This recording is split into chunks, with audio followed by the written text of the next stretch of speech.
Getting hype when I aim up. Elevating that game up. Stepping up to the competition. Only first place, and that's how I'm living. I'm with it till they digging up my grave. Eating all the things up on my plate. Game face when I step up into place. I was born and when I watched me elevate.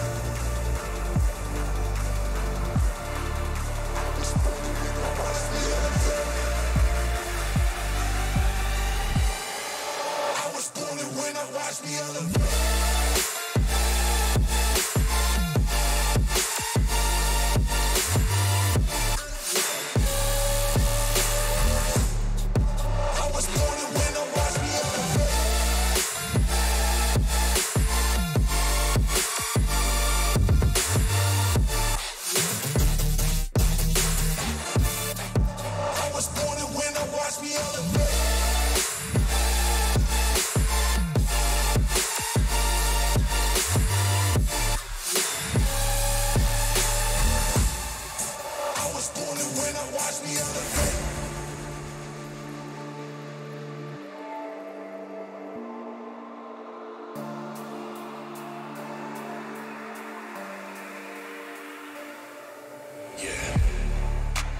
All in when I show up. Whole place about to blow up. Superior to that competition. I'm in first place, yeah, that's how I'm living. I'm with it till they digging up my grave. Eating all the things up on my plate. Game face when I step up into place. I was born and when I watched me elevate.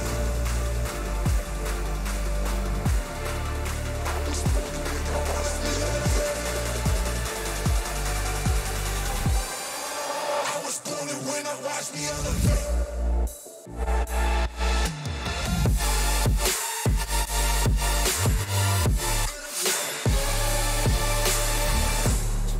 I was born to win, now watch me elevate.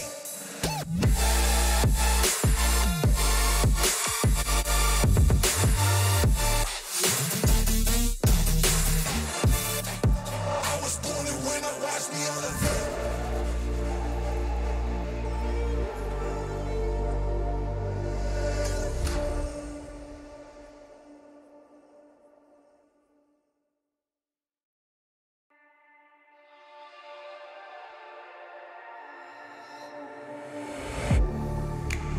Getting hype when I aim up.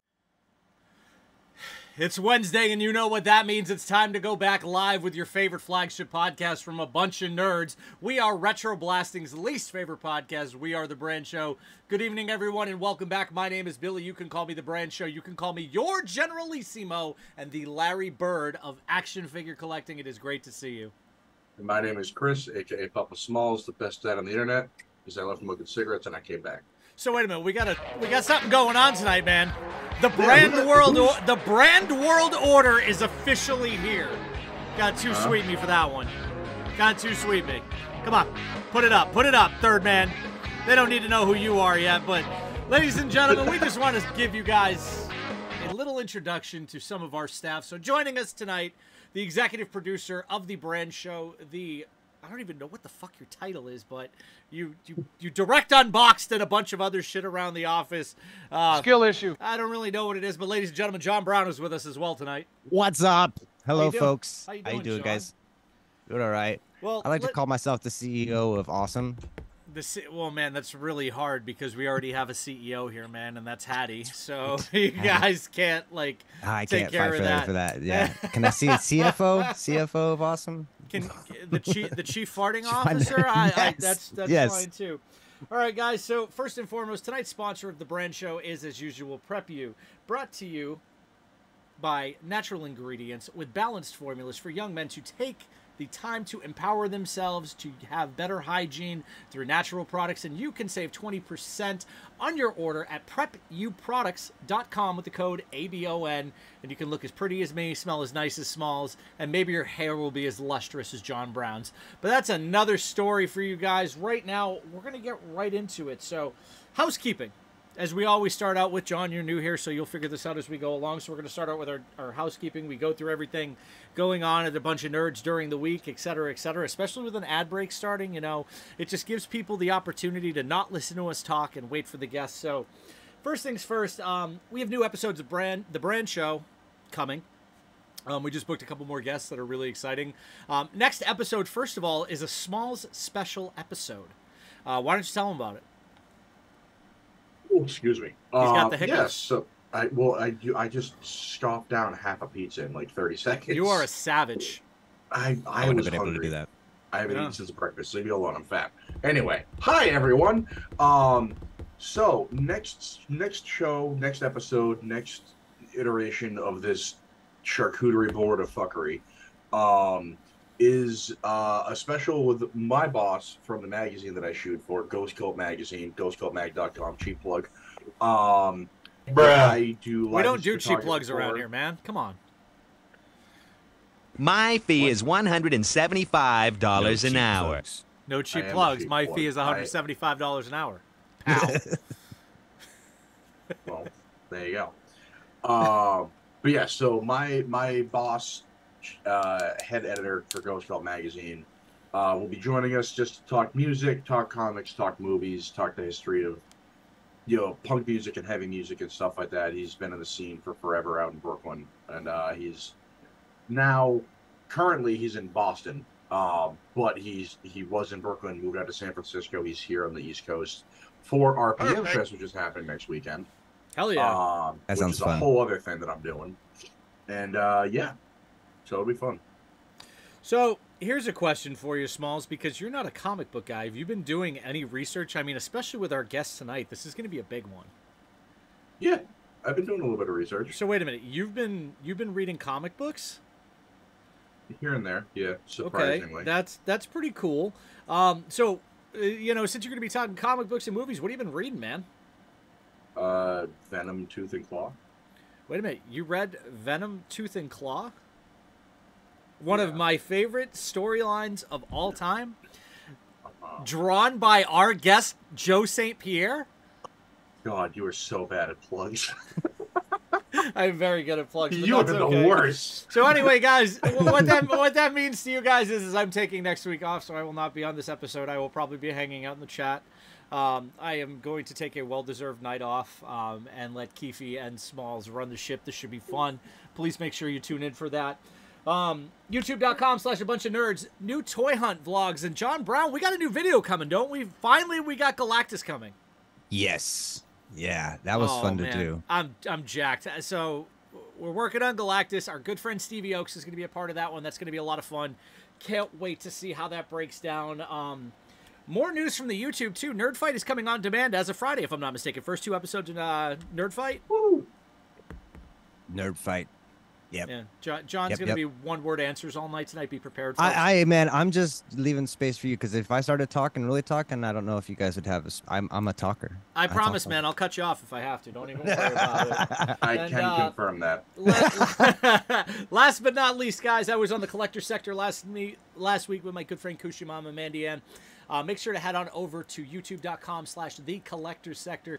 Check out that episode. We talk about collecting. We talk about life. We talk about being a parent, collecting, and just everything in between. It was really cool. And also, for those of you keeping score, pardon me while I have my Turtles completed moment, guys. So just shut up and let the music roll because your boy got his port out! Yeah. Level complete, motherfuckers. I finally beat the water level, and I did it in one try. Fuck you, Cancer. I win. Fuck you, Cancer. Moving forward, let's get right into everything going on. Let's get into the news here. This is kind of been a wild week, man. Southern California got hit with a hurricane, first of all. Hurricane Hillary. Maui is on fire, and the writer's strike potentially is coming to an end. I don't know if anybody saw the breaking news update this morning. Studios. I saw the message you sent me this morning, yeah. Yeah, I probably woke you up with that one. I woke up and it was there. the writer's strike is hopefully, and knock on wood, we're gonna see an end to this. But it looks like larger studios total have taken a $4 billion hit.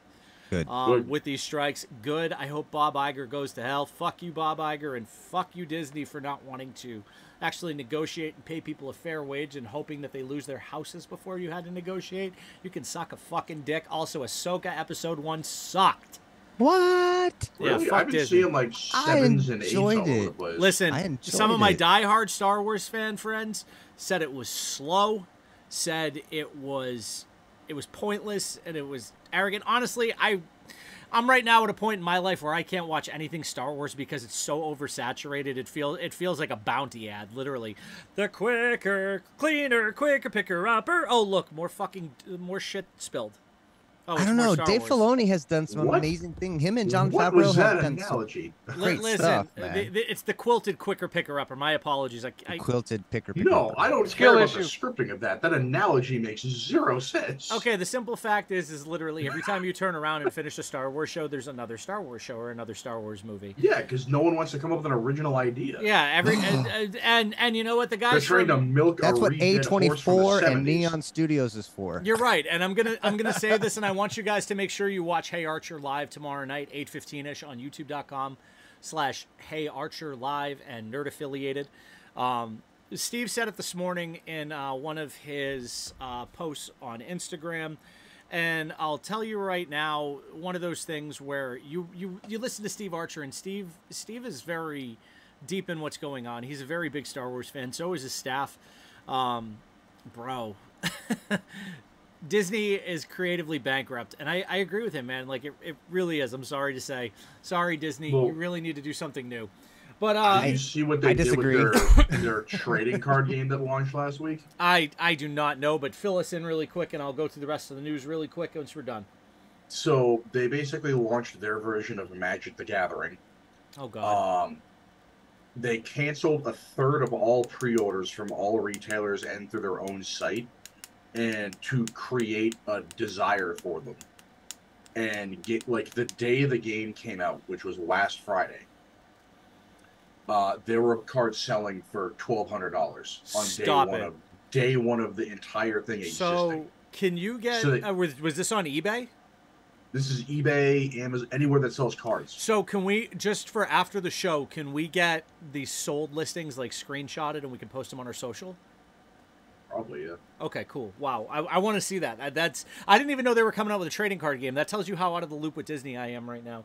Moving on to something that Smallz loves and something I love, actually rolled into one. Fortnite this past week actually launched its Fortnite X WWE line with Bianca Belair and Becky Lynch. Got to say, really cool, and congratulations to two extremely talented young women. Really excited to see Bianca, who, man, you want to talk about a wrestler who's won me over. I couldn't stand her at first. I hated the gimmick. And she was doing her job as a heel. I really hated the gimmick. But let me tell you, she is one of the most talented, humble human beings I have ever had the pleasure of actually just running into. And I got to say, I'm really excited about that. Becky Lynch. Everybody loves Becky Lynch. You can't get away from that. Gamescom kicked off yesterday, too. We're seeing a lot of Gamescom. So many trailers dropped yesterday, and I'm so excited.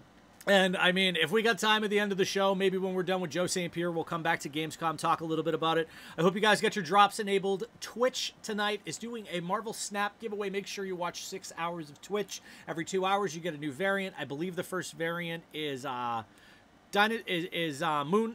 Girl. There's one for Sunspot, and there's one for Nightcrawler, so make sure you have your drops enabled. They come automatically in, and you got to take your Marvel Snap account and actually link it. Yes, Smallz. Did you just say watch 6 hours of Twitch in 2 hours? Well, every 2 hours you get a variant. Sorry. Every 2 hours. Man, it's been 2 weeks since I've done an episode. My math is never mathing. Hold on. Skill issue. But that's beyond the point. I also found something really cool this past week. John's playing Marvel Snap now, thanks to me. I wish I had a code. If anybody over at Marvel Snap is watching this, get in my DMs, please. I found something, speaking of the X-Men, because, we're going to be talking a lot of Marvel tonight. Pride of the X-Men, 1989. I found the long-lost pilot episode for this show, which served as the original pilot for X-Men the Animated Series in the 90s, okay? And the team was led by Kitty Pryde. Storm was there. A few other team members. Colossus was a part of that team. Cyclops was a part of that team, and it was the old-school Cyclops, not the Jim Lee Cyclops that we know and love. On top of that, One thing I found crazy about that episode, and I'll make sure to post it on my social media. If you don't follow me at Billy Nichols Brand. Wolverine had an Australian accent. Really? Yeah, I'll send you the episode. It's on YouTube. It's amazing. Like it was actually really good. Like the theme song is super 80s. It's X-Men, X-Men, X. It's amazing. I hit the Windows button. It's amazing. So there's that. On top of that, a little bit of sad news today to report. Speaking of the X-Men, longtime X-Men artist, Spider-Man artist, and dear friend of mine, Dan Green, has passed on. Also, we did find out just before showtime that WWE legend Terry Funk passed away. I'd like to pass my condolences to both of their families and to their fans. It is a tough day. It is a tough day to be a pop culture fan with those two, leaving us very sad. I had the pleasure of meeting Dan for the first time alongside my dear friend Alan Bellman, who passed away 2018 in Connecticut, thanks to Altered Reality Entertainment. I know I've had my mashups with them in the past, but I do greatly appreciate the opportunity to have met those two people, and bless your families, man. All right, one last thing before we go to weekly purchases, because we're ready for weekly purchases. Joe's here a little early, too, so we might get to Joe a little earlier than expected, which is going to be great. We're going to have a lot of fun tonight with Joe St. Pierre. This is a cool one. PlayStation had a really good day today, Smalls. What do we know? PlayStation Portal. Hopefully it doesn't go the same way as the PSP. And then they have, what is it, the headphones they're coming out with? Wireless earbuds? Pulse Elite and then Pulse in-ear buds, if I'm not mistaken. Interesting. Okay. I didn't know about those, but I knew about the Portal, because I know that's been rumored for They've been talking about for a while. Yeah. Well, I mean, with the rise of cloud gaming, it makes sense to have something like that. You could be anywhere in the world and connect to your PlayStation. 1080p, LCD, no latency. And that's huge. I mean, there are products like Backbone who guarantee you no latency, and they have latency. Your phone is always going to have latency because it's not Wi-Fi 6. Yeah, but we also saw what happened with Google Stadia. So we also saw, and if you would go even farther back than that, you go back to OnLive, when OnLive was a thing. And OnLive had that same problem. OnLive actually was no latency. It was amazing.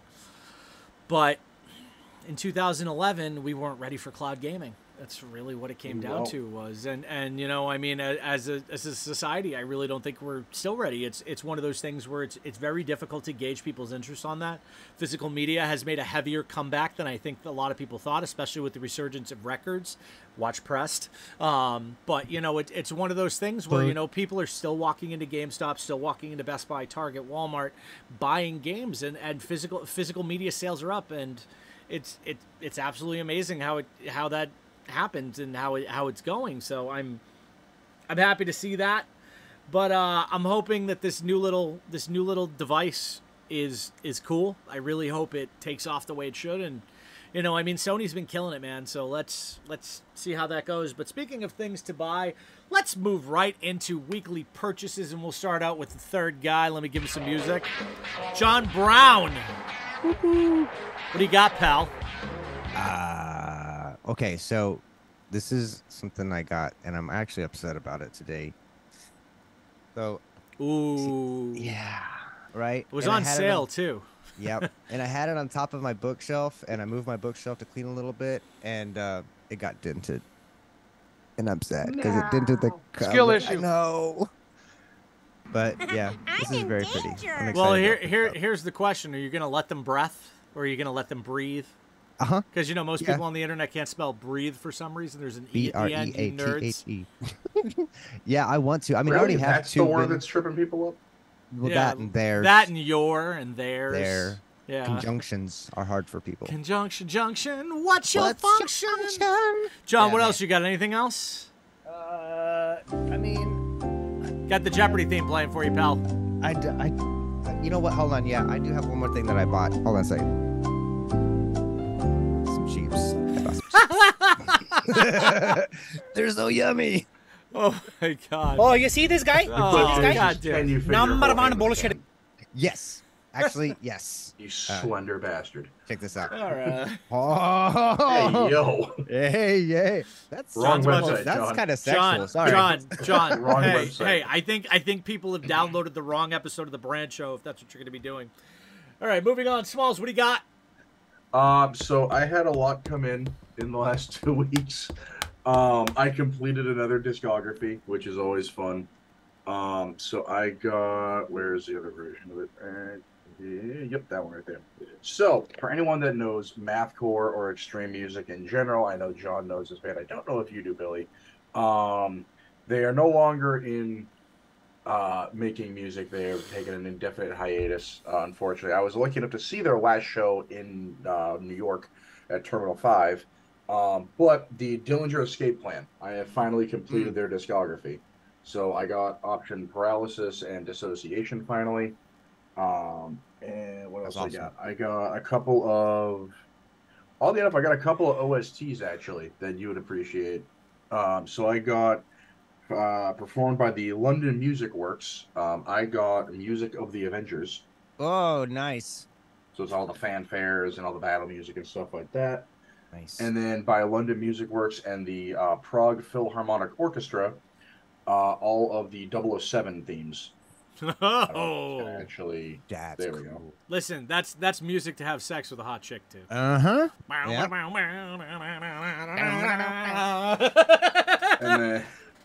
then I got two more. One of them I already technically have, but A Day to Remember does have the 15-year anniversary of their album Common Courtesy going on for this whole year. So every couple of months they're doing something different to commemorate it.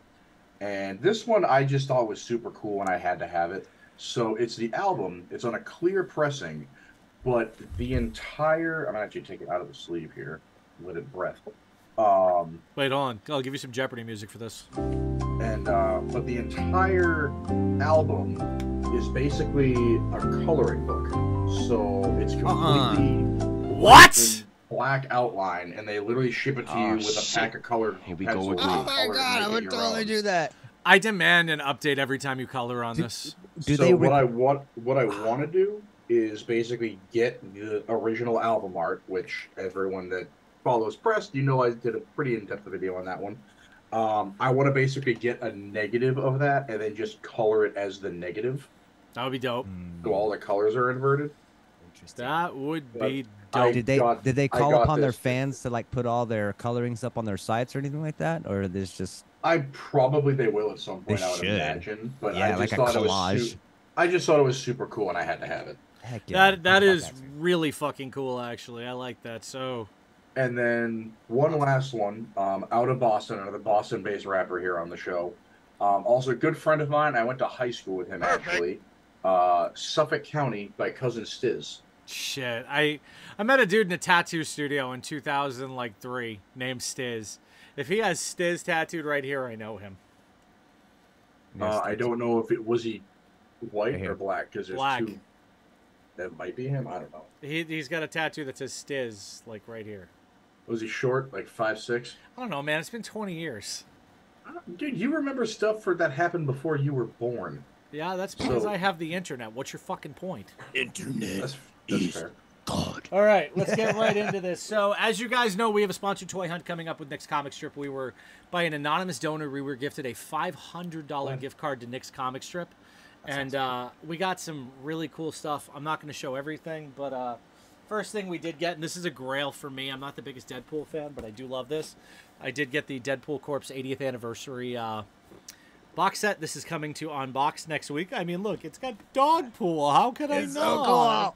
I love that. And then I made a purchase from John Brown, actually. This came from John Brown. I got another figure I've been looking for, the Spider-Man Homecoming Vulture. Still trying to figure out what that little thing right there is. I don't know if that's like his bong or whatever it is, but you know. Oh no, it's his visor. Oh, it's It his goes visor. over. Okay. Yeah, it That makes comes off. sense. That makes It- sense.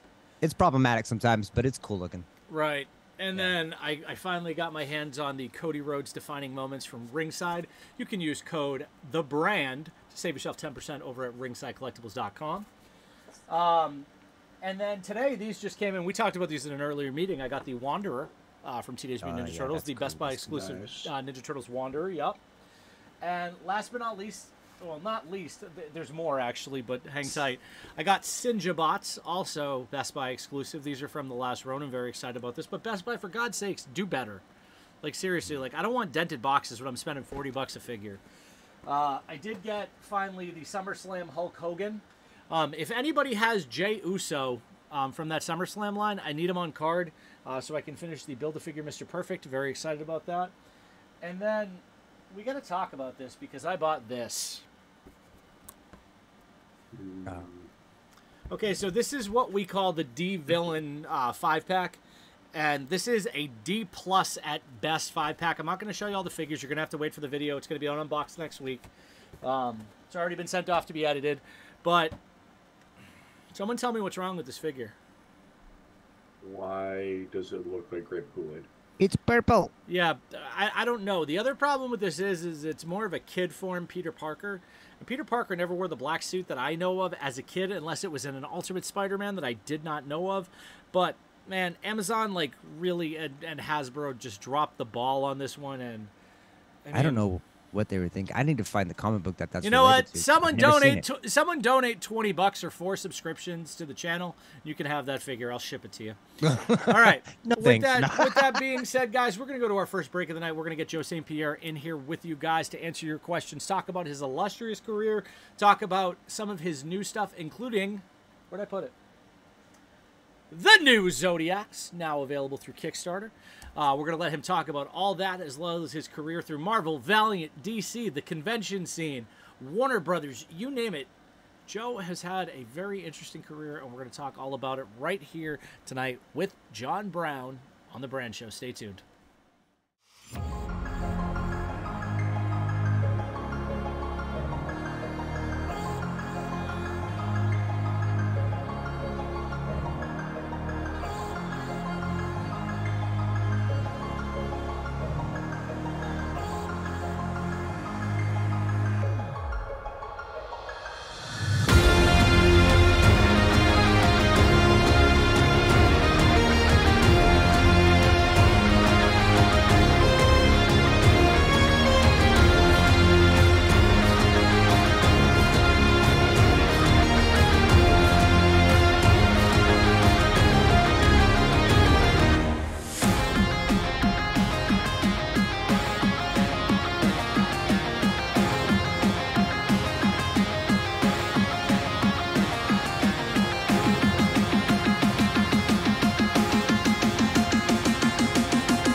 right, guys, we're back. Unfortunately, Joe St. Pierre wasn't available, so instead we brought you the creator of Deadpool from Earth 1036, Joe St. Pierre.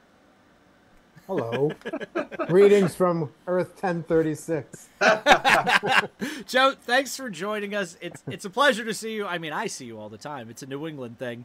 Not enough, though. No, not enough. I agree with that. If you go to a convention here anywhere in the New England proper area, all the way down to the tri-state, you've probably seen Joe St. Pierre. And if you don't know who he is the record-setting artist of the most Spider-Man-based #1 Marvel comics. He's also the creator of New Zodiax, and as he said, Deadpool from Earth 1036. And we're going to get into that in a few minutes. We're going to let Joe introduce himself first. Tell him who you are, and then we'll go from there. I'm Joe. Let's just get talking. I'm admiring your wall. Thank you. Well, I'm a big Masters fan, as you know. I can tell. I have a jam piece right here, and this is something I worked on for a long, long time. I'll pull it off the wall here really quick. And surprisingly, you weren't there the day I did this. It was since we're talking Masters of the Universe, everybody else is on there but you. Like Ian's on there, Hannah's on there, Campana, Steve Levine, Bill Walco, Schmockel, that's Jared Simeone, Mike Doherty, but no you. I guess we're gonna have to start Northeast Bonanza right there. That's there really is. That's just snow and that's snow and dunks at a con right there. But we're gonna have to start something, maybe something Spider-Man related and more art. I mean, you've done a bunch of art for me as is, but let's get into you. So you've been around this industry for 30 plus years. Thanks for reminding me. Well, listen, that's a beautiful thing because listen, some guys like myself didn't last 5. It's one of those things where you look at art nowadays and you look at the comic industry and it's very hustle and bustle and it's very different than it was, say, 1990 when Stan Lee was still at the helm of Marvel and Marvel was dealing with bankruptcy issues and so forth like that, and DC wasn't owned by WB. You're seeing larger people come in now and buy up everything they can. I think this was back when Valiant and Image were the 2 hottest things in the universe, and we'll get to that in just a second here, but let's start with you. How did you get into comics? I know the story because I read it, but let's roll with this, man. Let's just talk about it because I know it started at a very young age, and your grandmother was a big proponent of this. My grandmother was, she would visit the house, on the weekly basis to have Sunday dinners and things like that.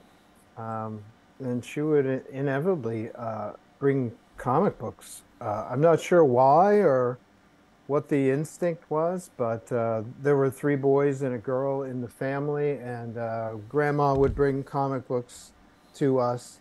And for some reason, I was the one that absorbed them and just devoured them. I have pictures of me with comics, family photos, and I'm holding up a Justice League comic, and I'm 4 years old. So, this is something that's like somehow grabbed me at a really, really early age, and I just couldn't shake it, dude. Could not shake it. I've been there. I remember my first experience with a comic book was the Spider-Man magazine in the 90s. And then my dad drove 3 hours to find it because you couldn't find it anywhere. It only lasted, 3 issues, if I remember? Was it at a grocery store magazine kind of thing? Yeah, large oversized, kind of like the old Marvel Presents, if you remember. But it was a magazine about Spider-Man, and I begged my dad to find it. Thanks, Bill. I appreciate you. And from there, it went on, and it went to meeting Pat in 1992, and Venom Lethal Protector being my first comic book. So that was my gateway. Everybody's got their gateway. For you, what really attached you to comic books? Was there a character? Was there a team? Was there a storyline that really hit you as you went along? And I mean, I don't want to ask too many questions. I want to let this conversation roll. So this is a good starting point. Yeah, I mean, I guess I liked everything, Batman, Superman, Captain America, etc. But I'd say Spider-Man he was my guy. For some reason, I just loved the artwork, loved the costume design, loved the superpowers, the idea of swinging around the city. For me, it just grabbed me. Supporting cast members, I dug the villains. It's just the perfect series. First 125 issues of Spidey are, I don't know, right up there with the Bible for me. I think just great stuff. So, as I'm growing up, the '67 cartoon is also in syndication. Rest So in I'm peace, Paul seeing. Souls. Yeah, right. What a nice guy, by What a the great way. guy he was. Yeah. Yeah, a sweet guy. Who also did the voice for Hermie in Rudolph the Red-Nosed Reindeer, right? He did Hermie a Dio. lot. Paul Souls was Yeah. everywhere. He was Iceman at one point and Spider-Man and His Amazing Friends. Oh, he He was? he did Oh, one episode. okay. He filled in one episode. He did a bunch of additional voices in the '67 Spider-Man series. I'm a big fan of the animated Spider-Man presence. Yeah, So, me too. yeah, he was something special. Now you say Spider-Man, and this is how you and I originally connected. Actually, thanks to Jason Brodnick, we talked Spider-Man, and I told you the same thing. I really gravitated to Spider-Man. I was that nerdy kid who was into photography and science. Was there a specific story within that really said, okay, this is it for me? Like I need to follow this character. I know you said the first 125 issues, and man, we can talk a Marauders row of people who came through those first 125 issues: Lee Walker, Wally Wood, Jack Kirby, Steve Ditko, and my goat, John Romita Sr. For sure. Yeah. So Was there a there's- specific story? because there's a lot in that first 125 issues. Yeah, a lot of them pop for me still to this day. There was a storyline where the first Kingpin story arc where Kingpin kidnaps J. Jonah Jameson for investigating him, and him and Spider-Man are put in this kind of sewer well, and water's pouring in. They're kind of shackled to this device. And so Spidey's got to save, one of his own worst enemies. It's that kind of nobility that Peter Parker has, that he doesn't just let JJ die. He actually rescues him from Kingpin's clutches. So that story kind of pops for me. Great There's another story. one with Mysterio, where Mysterio kind of leads Spidey to think that he's been reduced in size, but in reality, it's all like an illusion. It's just like a ruse. That's a favorite. The 100th issue is, for me, that's one of probably my favorite comics of all time. That's my favorite cover that John ever did. Oh my God, yeah, that's an iconic cover. Weird side story. I'm in the Museum of Modern Art in the middle 90s, late 90s, and I'm looking at an exhibit, and they had disassembled this artist's sketchbook. And on the wall, behind plexiglass, is this sketchbook page. The guy had copied Romita's Spider-Man figure from issue 100, the cover, and it's on the wall in the Museum of Modern Art. And I almost ripped that piece of crap off the wall How because I dare was them, like, right? why isn't the Why isn't original art John's? for the Amazing Spider-Man 100 on this wall right now? Yeah. I almost went to jail that day, and I'm still like all verklempt about it. Listen, really if enraged. if you want to pull a heist on this thing and you want to Yeah. burn it on Instagram Live, I will be happy to drive. I will be your Let's getaway go guy. back in time. I got Do you. it. Let's do it. We here at the Brand Show Live do not condone arson or theft. But we also do Except not in this condone the case. But we copying do. of John For Romita legal Sr. reasons, this justice. is a bit. Listen, we do not appreciate the ripping off of the greatest artist next to Jack Kirby Hardworking and artists, John Romita yeah. Sr. So I'll shut up. Totally cool to recognize whoever that artist was. I'm blanking on the guy's name. I don't want to know his name, but the idea that you could represent, this guy's random sketch and dismiss the original source, that's unacceptable to me. It shines a light on how the art community looks That's at it. comic book I'm going to art, kick your because the art ass. community is Then like, I'm oh, going to that's American, reenact blah, kicking blah, your blah. ass. The comic I'm book not art messing has around. been I more have proven I inspirational can kick for your ass. millions of more people than any Van Gogh has ever been. You know what I mean? Like, Well, people I take could this go art. there. I can go there, absolutely. Certainly in my case. Yeah, You kidding me? yeah. Yeah, Romita's up there with Degas and Van Gogh. Yeah, Romita's- Yep. and you when even if you're not a comic book fan, you have to look at this art for what it truly is. It's truly a piece of Americana, and there's just there's such amazing wonder that comes with. And I mean, don't get me wrong, I'm a huge Van Gogh fan. I did the Van Gogh experience with Rebecca, and too. I loved it. And art is a huge thing in our house. For those of you who don't know, when you walk into my home, there is a homage of a Ramita panel that Joe did for my wife as a anniversary gift in 2018. And it's my wife and myself and our dogs from the last panel. I remember that. Yeah, it's a beautiful. You know what? I meant to grab it off the wall before I came downstairs, and I didn't.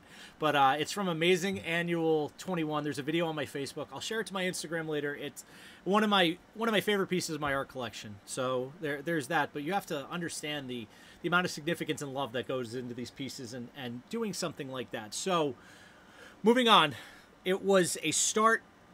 Literally, it was a family start. Grandma is the reason we are here today. Grandma St. Pierre, thank you, wherever Both you may grandmas, be. yeah. Thank grandma, my grandmother on my mother's side kind of started, and my grandmother on my father's side also kind of contributed.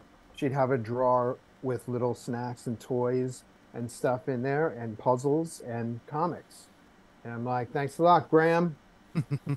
Awesome. Now, I got one more thing I got to add to that since we're talking grandmothers. Was there a favorite toy that was in that drawer? I mean, I remember Mr. Potato Head, and Mr. Potato Head had like a cucumber friend too. I digged on the cucumber guy too. That's fucking and awesome. since this is a toy convention or a toy shop, Amigo Iron Man. Yes, yes.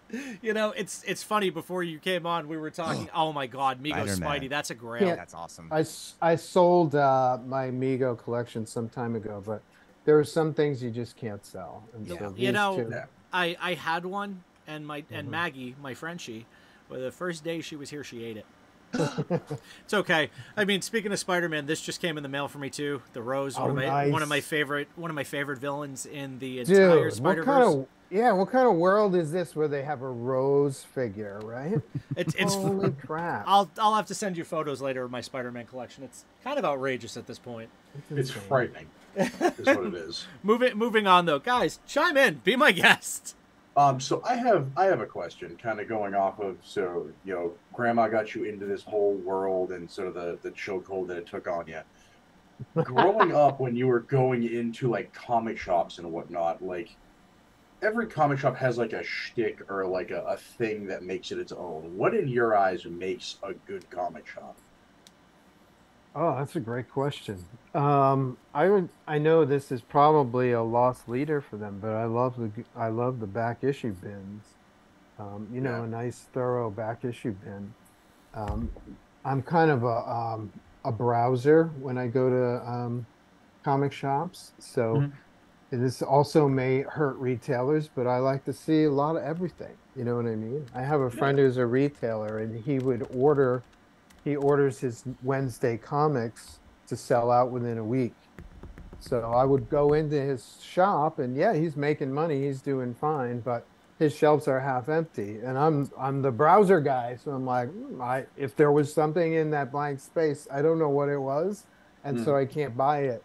So these may be extra expenses for a retailer nowadays, but I like to see a lot of stuff. I like to see back issues, and I like to see current stuff. You know, just I'm the same way. It's representing. It's beautiful when you walk into a shop and you see a wall. Like I don't do books anymore. I do digital, and I do graphic novels because just space and trying to keep up. And then you've seen when I walk around to the show, I have like six cases high, and I'm just like, here, sign this whole thing for me. I'll give you all the money in the world. And it gets cumbersome. Plug your friend's shop while you're at it, if you don't mind. Give him a plug. Oh, and the one that sells out in a week, I don't think he'd want me to. That's his isn't the example of what I like to see. Well, still, we want to bring a business. I'm just outside Salem, Mass. So the Harrisons in Salem. Larry. I love Larry. It's like a local mecca for me. And Nick's comic strip. Sponsor of the show. The place is fantastic. It's every time I go in there, there's more and more stuff. So and that's the beauty of that area. That's the beauty of the area. Down where I am, we have comic shops are few and far between, but we have New England Comics, which a staple in the comic scene because of the Tick. You know, but you have for toy shops, you have the Emporium of Retro and Interesting Collectibles, and then you have Ted Goods' Kojo's Toy World. But when you go to the North Shore, friends, like, it's just unreal. Like, you go every 2 feet and there's another shop. It's just wild. That sounds like heaven. It is. You've got Silver Moon Comics, Larry Harrison's Harrison Comics and Collectibles, our good friend Nick Nazar, Nick's comic strip. It's just amazing, and I love seeing people win, and it's, you know, especially in this industry. I love Larry so much, and yeah, go to Harrison's, guys, when you come to Salem, please. Make sure you spend some New money. England and Quincy. Is that what you're referring to? I'm right by Tom's place. Yep, I'm right by Brockton too. Also, yeah, great. So. The Quincy store is fantastic. Oh huge God, back issue. Yeah, huge. So I will agree. Back issues are always a fun thing to find, just especially, you know, being that 90s kid, finding that random, you know, 90s cover that you always loved when you were a kid, or that you saw Spider-Man at World of Wheels and he signed for you. For me, that was Amazing Spider-Man 357. So.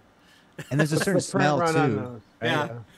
I'll tell a story, even though she's going to get mad at me. Every time Rebecca walks into a comic book shop, she looks at me and goes, I got to go to the bathroom. I told you to watch this episode, Becca. Moving on. Let's continue. Let's keep talking about childhood. Childhood is good. Okay. Yeah. John, what you got? Yeah, John. What about your childhood? My childhood was horrible. Let's not go there. No, I was playing. All right, great. Thanks for watching the Brand Show. We'll see you next week. Good night. Good night, Back everybody. in the 1630s. Good night, everyone. Okay. All right, John. Enough about being born in 1692. Yes. So, okay, who was the first character you drew? Like, this is long before your comic book career, I think. Before. When you were a kid, who was the first character you drew? I'm curious about that. I could never prove. First of all, I don't remember it, and there's no way I could find out. But it was probably one of my own characters. One of the things One of the things that I did, for some weird reason, was I was not only inspired to read them, but I was inspired to make them. Yeah. Make comics. And so the idea of drawing Spider-Man didn't occur to me until maybe when I was 10. And maybe you guys know the story that I got my first rejection letter from Marvel Comics when I was 10, because I was drawing Spider-Man and I had my career kind of planned out already for me. I was going to draw Spider-Man comics.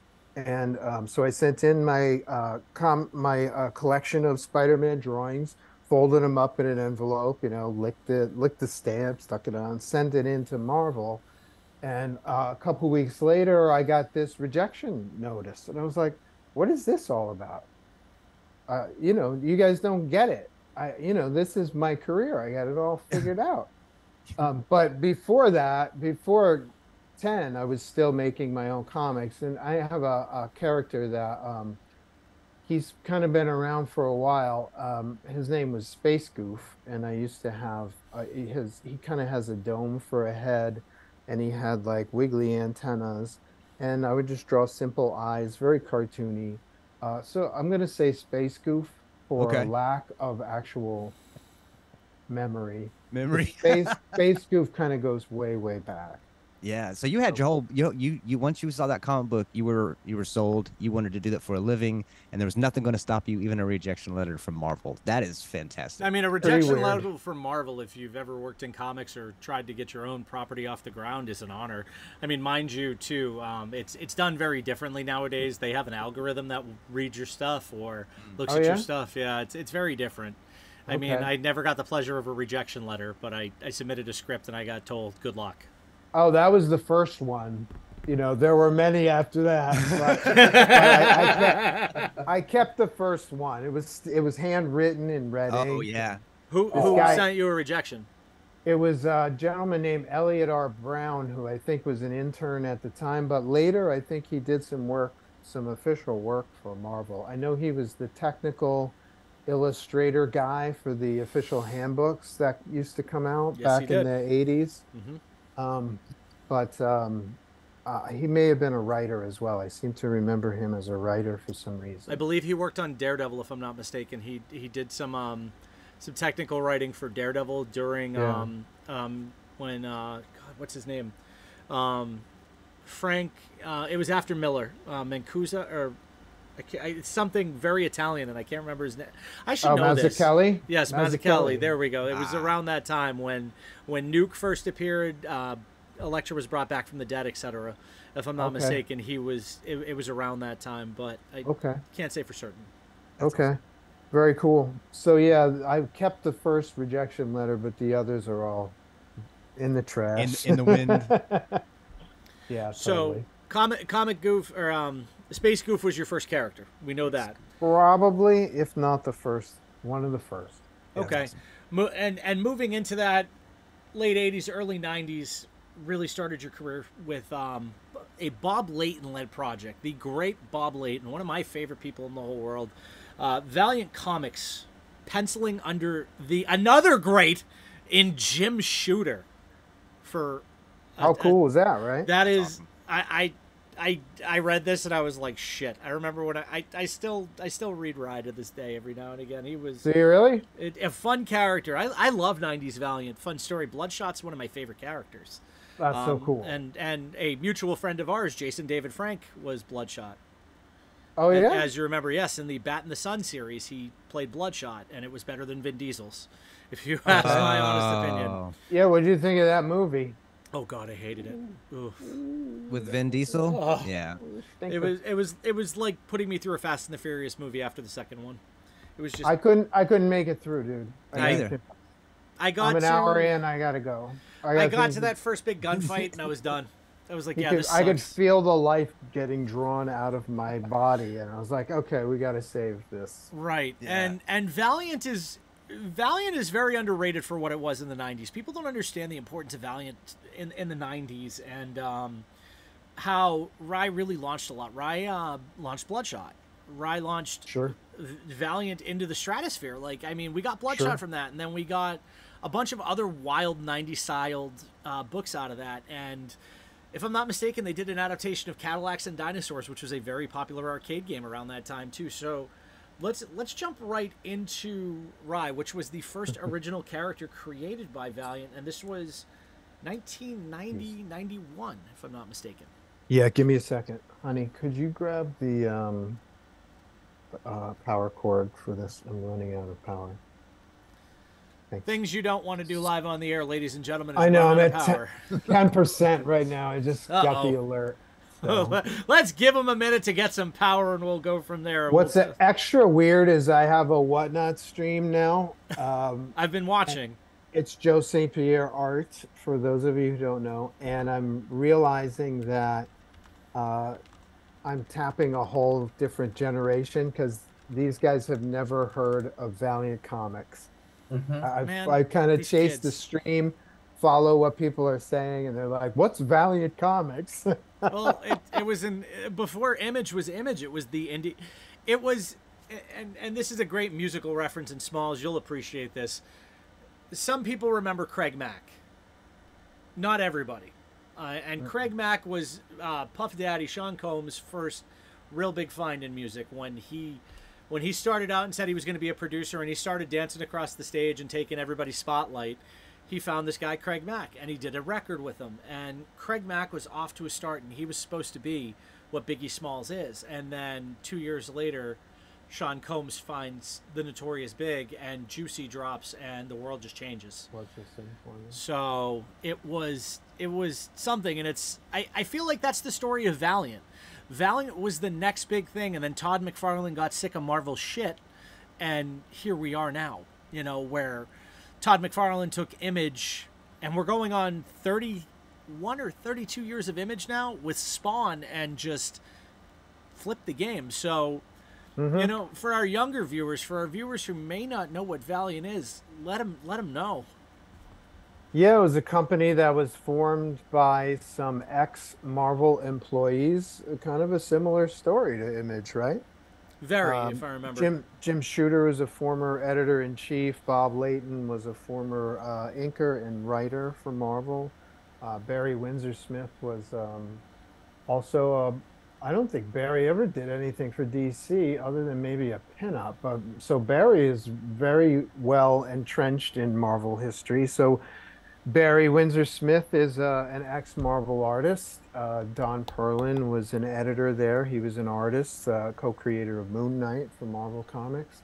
So there's a lot of these um, ex-Marvel employees decided to start their own company, and I kind of got in fairly early. I mean, they were kind of well established. Um, my first day on the job, I will never forget. It was Columbus Day, and they were prepping. I forget the exact issue number, but I think it was Magnus #8, Magnus Robot Fighter. It was Yep. formerly a Gold Key property. So they were running a flip book, which was half Magnus, and the other half was a new character called Rai, this futuristic samurai character. And Rai lived in this uh, kind of like machine state that used to be the continent or the island of Japan. So around Japan, the island, For those who don't know. there's Magnus. There's Magnus. Around the island, in the year 4000, when Magnus takes place, it had become like super high tech. So my first day on the job, they're prepping the climax, which was Magnus #8, and there's a double-page spread of Japan, Rise Japan, in the year 4000, kind of transforming into a dinosaur, giant-sized, continent-sized dinosaur, and rising up out of the ocean and going into orbit. And I was like, shit, I gotta work here. This is awesome. I'd never seen anything It's a like good reason this to work before. there. Never saw anything like that in my many years of reading comics, and I was like, these are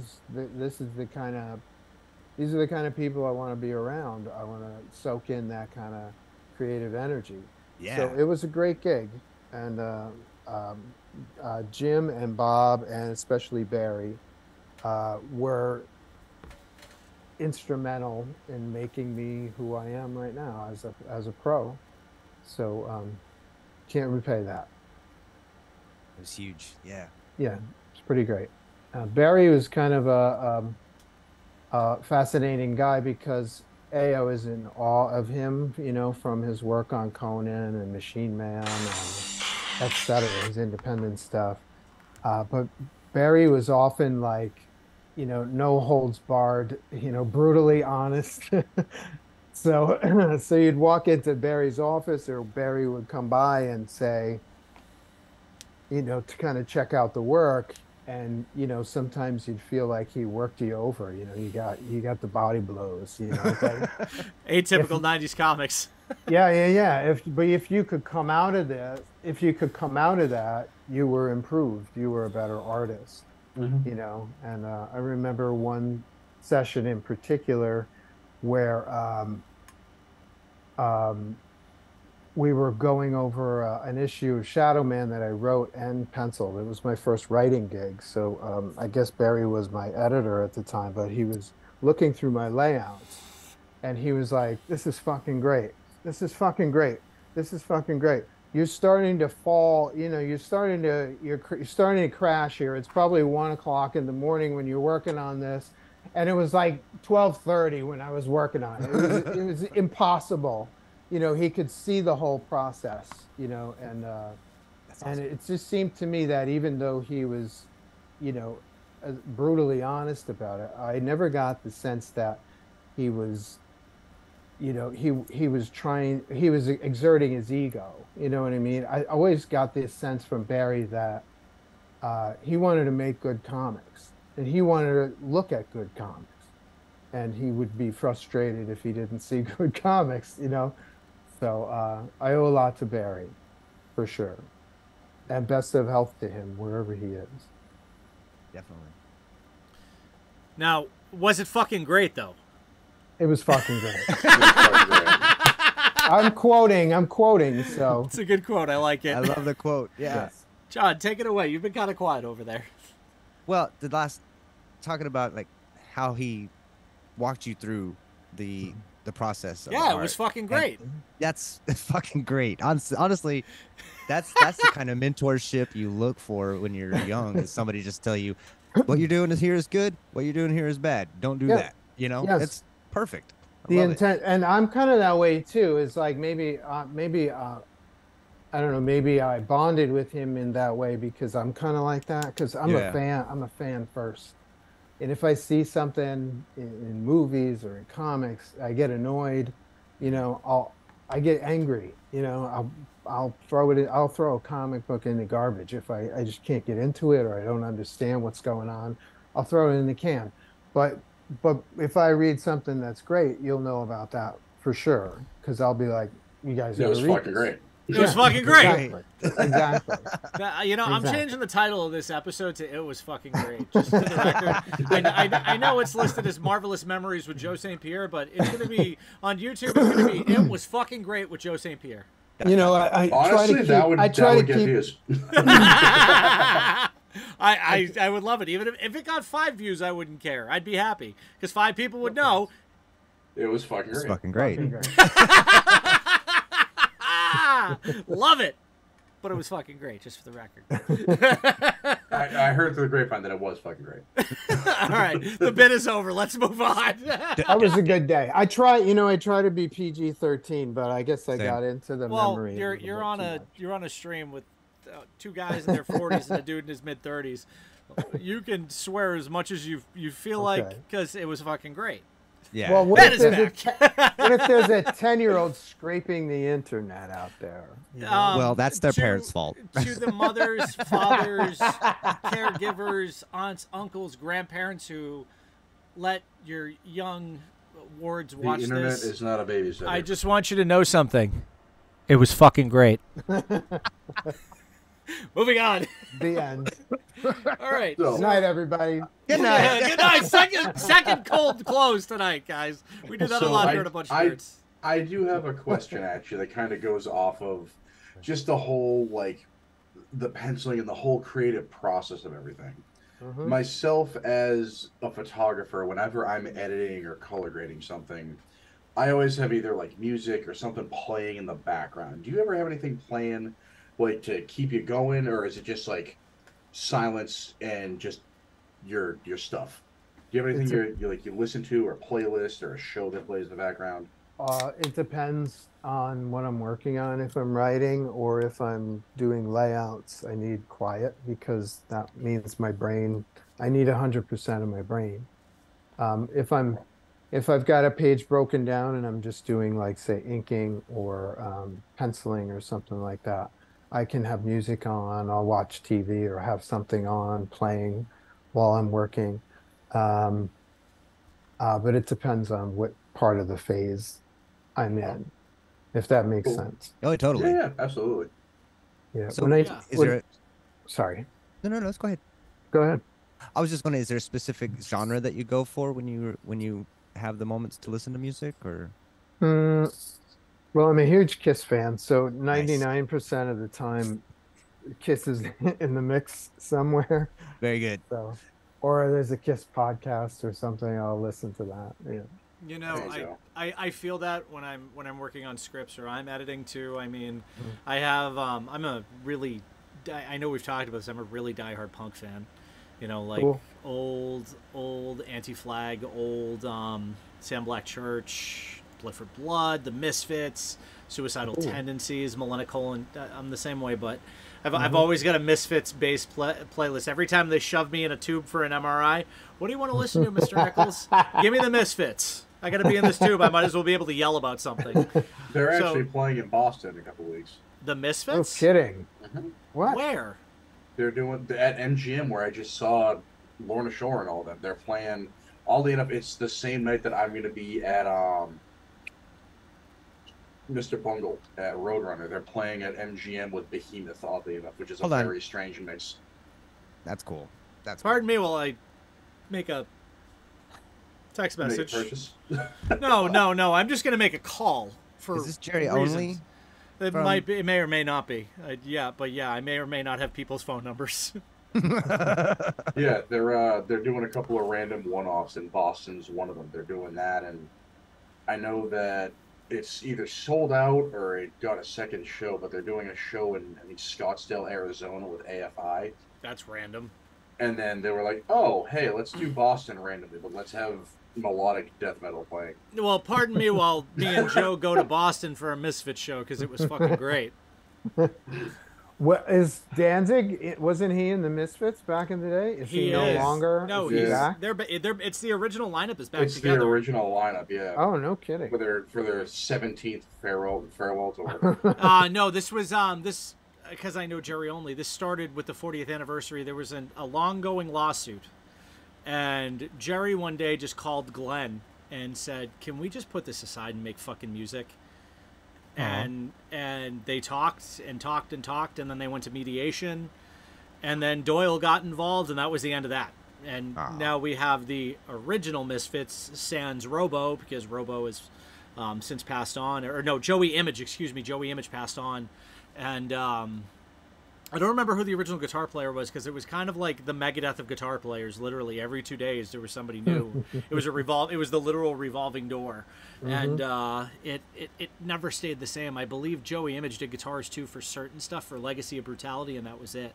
But yeah, pardon me while I try to, work out Small to the Axis Misfits Paxis. podcast. No, I've been trying to get Jerry Only and Jerry Other on this show since we started almost 2 years ago. A year and a half, yeah. Yeah, we've been trying, but we'll get there. Let's talk a little bit more of Valiant before we move on.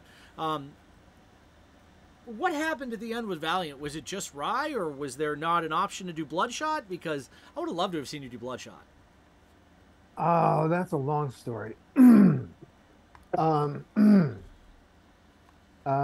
Bloodshot kind of took place when Jim was being ousted from the company. That was a rough time. Yeah, that was an interesting. So I was kind of slated to draw Rise Zero, which was like a special issue that would lead into Bloodshot. And that was at the time, first appearance of Bloodshot, if I remember correctly.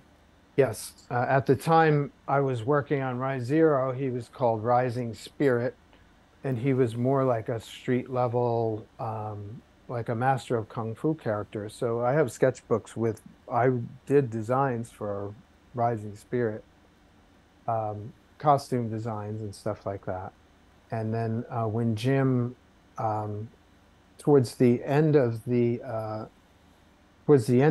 Jim's time at Valiant, he decided to switch artists, because I wasn't the fastest artist and Jim was kind of writing page by page. So he felt more comfortable working with David Lapham. So he basically tossed me off Rise Hero and then finished it with Dave. And I think Dave was more of a co-plotter as well. So Dave could kind of run with it. And Dave was much faster than I was pencils wise. So shortly after that, Jim left the company, and then the whole Bloodshot thing, the whole Rising Spirit became Bloodshot thing. That I don't know much about. It was like what that decision was, but it just kind of happened. I remember Bob saying, like doing like a cattle call to the whole studio. At the time we had maybe 15 to 20 artists working in the studio at the same time with Bob and Jim and Barry. And I remember Bob asking for a new name for Rising Spirit, and my friend Dave Klistic came up with Bloodshot. So, which is an awesome name. It's one of those names that you should have heard of, a long time ago, right? I feel like comic book fans, and this isn't just, I think Smallz' headset just died. Give him a second.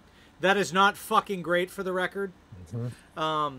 But I think one of the cool things about Bloodshot is that he was very 90s. You just saw this dude with a white, like just white skin, like bright white, not like normal skin color, but he's just this pale ass white with a big red dot in the middle and a flat top, and you're like, what the fuck is this? Eye-catching. And it's very eye-catching for the wrong reasons. It's eye-catching because it's stupid. If you ask 9-year-old Billy whether he wanted Venom or he wanted Bloodshot, he would have said Venom. But you look back at a character like Bloodshot, who has a lot of the same capabilities as a Deathstroke, or a Deadpool, who he is very closely similar to, if you haven't noticed. Rob Liefeld, we know you stole Deathstroke. Anyway, but Wade Wilson and Deadpool here. We can confirm. Wade Wilson. Yeah. Yeah. And Slade Wilson, yeah, we get it. We get it. Yeah. Do the math. But what was cool, like same with Teenage Mutant Ninja Turtles. You're looking at two totally wildly like, what the fuck is this property? Is like I had a copy, and this is crazy. When I was a kid, I had a copy of Ninja Turtles #1. I had a second print when I was a kid. And I always thought it was weird because I got into the TV show first, and then I saw its origins, and I was like, why is this so violent and weird? And I look back at it now, and it's one of my favorite things. Like, I never understood Batman the Animated Series when I was a kid. Why is my camera going this again? There we go. I never understood Batman the Animated Series as a kid. I never understood Bloodshot as a kid. I never understood Turtles, the comic book, as a kid. But as you get older and you understand the backstory of Bloodshot, who was basically an experiment, who went through some wild shit and was literally like a government project, and it was so well written. It was cool. It was violent. It was bloody. It was gory, and it got interesting. And if you're a comic book fan and you haven't read Bloodshot, do me the good favor and read it. I believe it's available on Comixology, or go support your local comic book shop. Go pick it up. I mean, and you think about it. You look at properties like that, and you look at The Tick too. The Tick was a mental patient who ended up in a blue suit, and he has no idea how. But look what they made him into. Just this random character who was played by the great Townsend Coleman. I am the Tick. I am mighty. And he goes into the steel box in that first episode, and you're like, this guy is a nut. And you never understood why, but as you grow up and you understand the actual cultural and historical significance to characters like this, Bloodshot is one of the, and I mean this, he is probably one of the most underrated independent comics of all time. I think that's why they gave him a shot in the movies. They gave him a shot. They just made the movie bad. Listen, the problem is, and what it should have been, and I had this conversation with JDF before he passed. I said to him, I'm like, why did they not pick you? And he threw his support behind Vin Diesel. He was very happy about it. I was like, this is not right, though. The wrong guy is playing Bloodshot. And that's the problem, when money and greed and all that gets involved and trying to get the general public involved in it. We're going to talk about this later because I have some questions about current day Marvel, DC, and we're going to get into that. Don't you worry. We're gonna throw some fucking rockets. It's going to be fucking great. But when you look at that, when money gets involved and a bunch of idiots in a boardroom get involved, you really lose the creative spirit of something. And that was what was wrong with Bloodshot, and having someone like Vin Diesel, who is basically a robot who just talks about Coronas and family when he gets on camera and drives a Dodge car. I am Groot. And he was cool as Groot. But Groot, if you don't know the story about Groot lost his voice due to a horrific accident that cost him his family.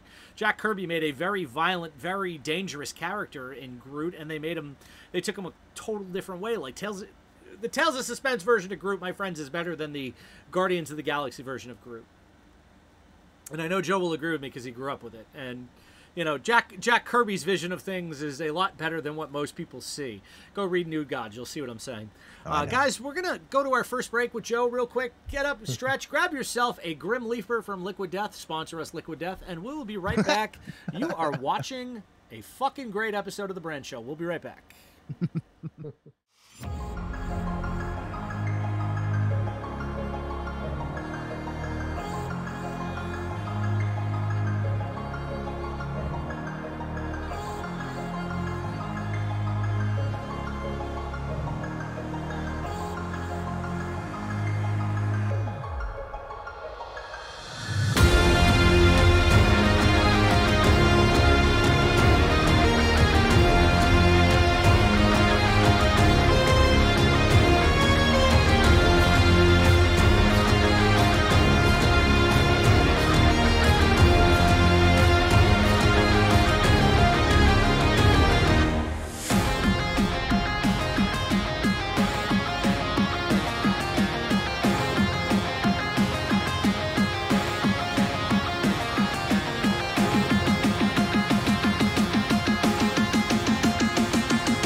right, guys, we're back.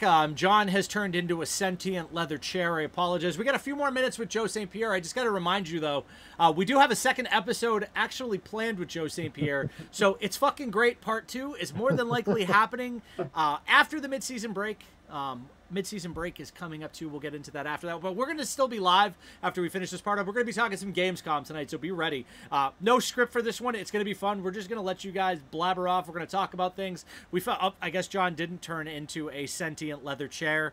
I guess John was there all along. So let's get back into this and just give a little more on Joe and go from there. So we're moving on from Valiant, and we're gonna talk a little Marvel and DC, but I also want to make sure we leave you a couple minutes to at least promote the new Zodiacs, so that way, you know, we have some to talk about next episode too. Because new Zodiacs, guys, if you haven't read it, it's a very, very deep dive into character creation, and it's going to be a lot of fun. I promise you that. Cool, thanks. So talk to us about Marvel and DC, because I mean, you were there during a good time. Obviously, you were working on, you've been working on new Zodiacs too for a long, long time, as I know. But your run in Marvel was probably during one of the most pivotal times, what we call the oversaturation era. You know, you also worked on two of the biggest stories for Venom at that time in Planet of the Symbiotes and Venom Tooth and Claw. Oh yeah, I did.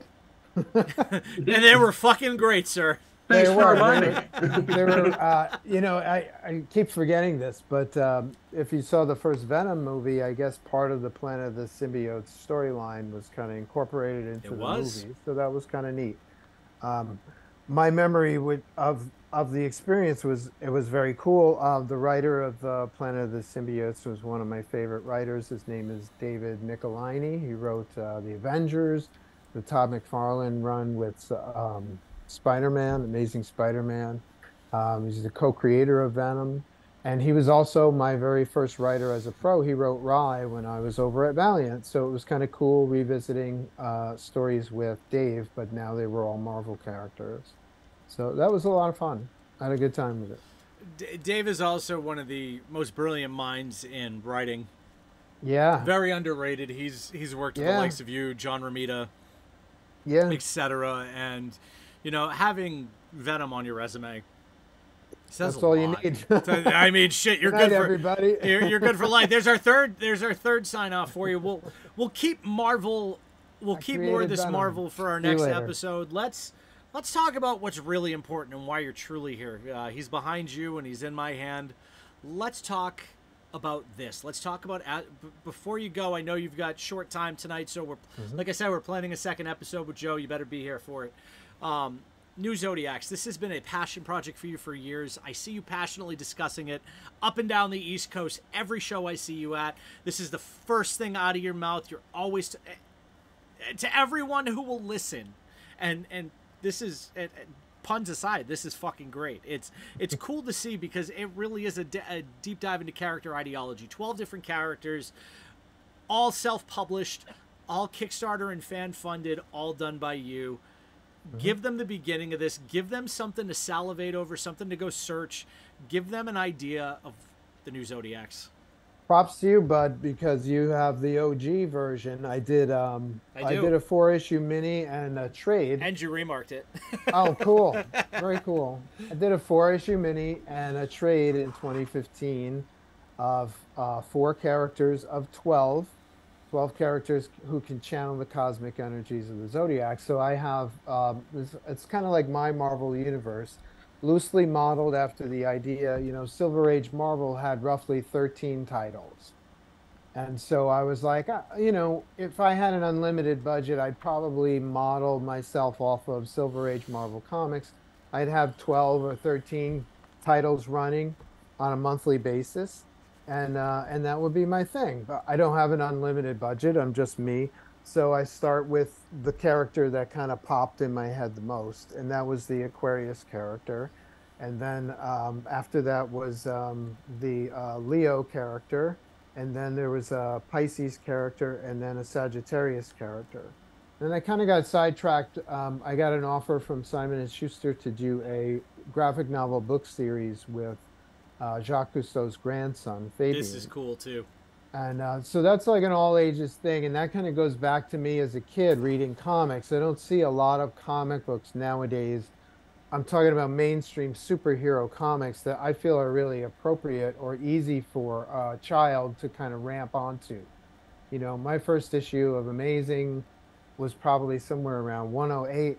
So I'm like, I didn't need 107 issues to read that one issue. And nowadays, you know, some of the history is hard to penetrate.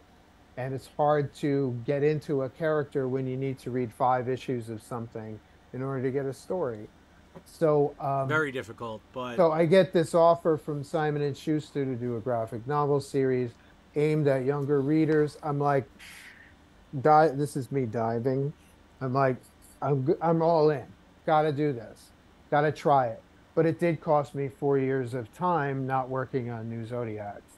So now, last year, I relaunched the series, starting with the Aquarius character. We're doing 48 pages, easy to digest, self-contained issues with each one of the signs. So the Aquarius one came out last summer. I need to grab that next time I see you because I looked through my graphic novel shelf. I know we talked about this. I did not have it. I thought I was in the Kickstarter. I was not. I'll spot you one. There's no worries there. You are the best. No worries. I appreciate your early support very much. So always happy to be a part of this. It's fucking great. Yeah. So I think it's probably my finest hour as a writer and artist. You know, comics are story plus art, right? So I think the Liberator series is me. It's my finest hour as doing both at the same time. You know, maybe I did a better drawing somewhere in my career. Maybe I wrote a better story somewhere. But this is the best comic book I've ever done. And so now I'm working on the next book, which hopefully will be out this year, or will at least be finished this year. And that's the Pisces character. Here's the cover. Here's a preview of the Ooh, first look, ladies and gentlemen. I love it. Oh, man. And I'll tell you guys, if you haven't seen this, some of the art is just so cool. Like, look at this. Yeah, by the way, beautiful. this might be my favorite page of the whole thing. That's pretty badass. Oh my god! And a pixelated dinosaur. I drew all those pixels too. I don't know what is wrong with me, but if you see the original art, it's all pen and ink, it's all pixel. It's so cool, man, and I love it, and I'm a fan. Just, you know, of independent creation in general has been. It's great to see everybody, like Ian just put out a new book. Ian Nichols, for those of you who don't. Undersea Hero, yeah. Undersea Hero just launched in San Diego. I meant to pick that up at Boston. Forgot to pick that up too. Fabrice Sapolsky just launched Noir is the New Black, and another series within his Intertwined series. It's a great time for independent comics for those of you who are not looking outside of your normal. So Joe, for those who don't know where to find new Zodiacs, are they able to find this at least on Comixology or something like that? I don't know. I didn't know Comixology was still around. Yeah, we still. I work for Amazon during the day. I've been trying to get over to that team for years. Yeah. Oh, cool. Been trying to get to that team or Twitch, but it's not working very well. The original print run was on Comixology. You can probably find hard copies through my website if you go to astronautinc.com or newzodiacs.com. I think works. Or joestpierre.com. I think one of those three works. There's a store in the website should take care of you. Or you can find me tomorrow on Whatnot, Thursdays at noon. And I have a store there, and you can get something signed on camera if that's something that floats your boat. Absolutely. I mean, if you guys aren't on Whatnot and you want to get on Whatnot, let us know. We have a code that'll give you $10 off your first purchase. You know, yeah? Yeah, absolutely. Yeah, we love Whatnot. Cool. I as a toy collector, it is, for me, it is something where Marvel Legends are a big thing for me. I collect the old Hasbro Marvel Legends. Listen, if you make a Zodiacs figure in 6-inch, call me. I need it immediately. Oh, yes. Me too. Plug me into that. I'd love to have that happen. I know some people who design figures. I can try to get you in touch. That could definitely be a thing. I'm all there. But it's one of those things where, like, I love having a physical form of something in my hand, and I will never get away from that. You know, and comics too. Like, don't get me wrong, I love reading floppy issues, but digital and graphic novel, So much easier to pack, so much easier to keep around. And I mean, you know what? You get the whole story experience right here. You get this is what, 60 pages, right? If I'm not mistaken, 60 beautiful pages. That was 120. Something. Okay, well, I can't math. Math has never worked. My math, unlike the rest of me, is not fucking great. But that's okay. I will deal with that. I will deal with that. Now, Joe, I know you get a fly here in a second. We're gonna go to our last break of the night here just in a minute, and then we're gonna come back and talk Gamescom with you guys. Where can folks see you next besides Whatnot? What is your next show? Where can they see you? Where can we come say hello, etc.? I don't know. You look like me when I look at my calendar. I have how many shows this month? Oh. I'm gonna guess. I'm gonna guess, and I'm gonna quote Jason Brodnick and say everywhere. I know Rhode Island Comic Con is a 50-50, but that's not till November. I've got probably 3 shows before that. I apologize to everyone who's having me. I'm blanking right now. So, but check me out on Whatnot, and I'll do the research. I'll find out where tomorrow at noon. All right, guys. We're going to go to our last break of the night. We're going to be back with Joe St. Pierre again for part 2. We're going to talk part 2, as we call it around here. We're gonna have more talking about DC, more about Marvel, and more about Astronaut Inc. Thank you, Joe, for joining us. Great to see you. Thanks for having me, guys. We will be right back. You stay tuned. It's the Brand Show.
We're back.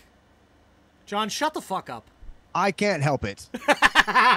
Thank you to our guest. What has happened here tonight? I have no idea, but thank you to our guest, Joe St. Pierre, who was double booked today. So we do have another episode coming with Joe this season, so we will have more to talk about with Joe. I'm seeing you guys in chat. Thank you, DJ. Absolutely agree. Physical form is always best to show any collection clearly. I mean, for me, though, when you're traveling and you don't have a lot of room, or, you know, when you were in chemotherapy or something like that, it's one of those things where, you know, digital comics are just a lot easier to digest and keep with you, especially when you're sitting in a chair with a needle in your chest for 8 hours at a fucking time. It's not easy. Anyway, so since we have the time, guys, don't forget, make sure to connect your Marvel Snap account to your Twitch account for drops every 2 hours you're watching. There's 3 variants for Marvel Snap right now that you can get. I don't know if you get them from us, but make sure you watch the Marvel Snap streamers after this and watch me smoke John Brown. Next episode of The Brand Show Plays is next Wednesday, which is the 30th of August, and I will be playing Marvel Snap. That's going to be fun. Looking forward to that. We'll be live 8 to 10 or 8 to 9:30 or something like that. I don't know. But, guys, since we're still here and John Brown's hanging out, let's first of all, John, introduce yourself to the audience. They don't know you. We know you. Who are you? Yeah, who the fuck are Am you? I? What are you doing on my show? I'm a dude that plays a dude disguised as another dude. No, relax. I'm John Brown. I'm John Brown. I'm John Brown. I make music and make things happen.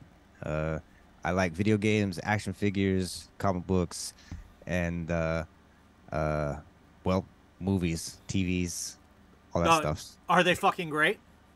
They are all fucking great. All fucking great. Man, when he started saying that, I was like, yes. You said that like a high school, so like I make music and I make things happen, and I like everything that every other kid in this high school likes. I like both. Well, guys, I just want to fit in, guys. For those of you guys who don't know, if something's not posted on the YouTube channel on time, you can blame John Brown. It is. I will give you his home address. No, hey, what? Listen, he lives in Switzerland, so you're gonna have to find him. Good luck. I wish.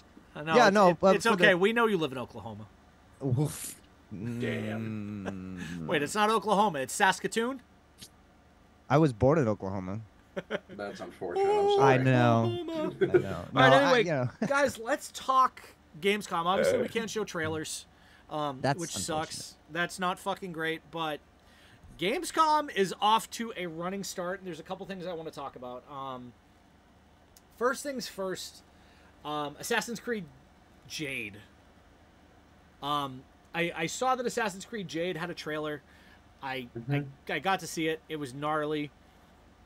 I don't think we were prepared for this as well as we should have been. What'd you guys think of the trailer, if you saw it? Wait, Jade? You mean Mirage? Assassin's Creed Jade is what it's called. Well, I heard about Mirage. It's Mirage officially been is- titled Jade. Oh, it's I'm looking at the official gameplay trailer. It says Assassin's Creed Mirage. where is it? Then at? what is Assassin's Creed Jade? What did I watch earlier? I have no idea. That's this a is the good first I'm question. hearing of Jade. Well, I would. As a it fan looks of like Assassin's Creed, it might be a side story game. Oh, there you go. Yeah, because Mirage is like the next like big big game. one. Yeah. I saw Assassin's Creed Jade today. Trailer was cool. Looks like they've improved mechanics, which is something that has always been a thing. I really loved what they showed. Level Infinite's killing it. It looks like feudal Japan, if I'm not mistaken. The Assassin's Creed Jade. You know what? Yeah. I gotta look this up because if that's the case, I've been wanting an Assassin's Creed set in Japan. Yeah, this I'm watching the trailer again right now, and this is feudal Japan, and like there's a fucking axe, man. Like how do you not want to play a game that has an axe and a sword, and just like I said, all new mechanics, new ways to stealth around, new parkour, etc., just real cool shit. I'm a big fan of it though. Like what I saw, what I'm seeing, I'm interested to see who this new character is. I know there was some other stuff. I know we talked about PlayStation earlier today. PlayStation was a big topic at Gamescom with the new accessory releases that they're talking about. That's going to be exciting. To double back on that for a second while you guys are watching the Assassin's Creed Jade trailer, Pulse Elite controller looks really cool to me. Or the Pulse Elite headset sounds really cool to me because PlayStation Link could be a thing, kind of how Apple has its own proprietary connectivity with AirPods.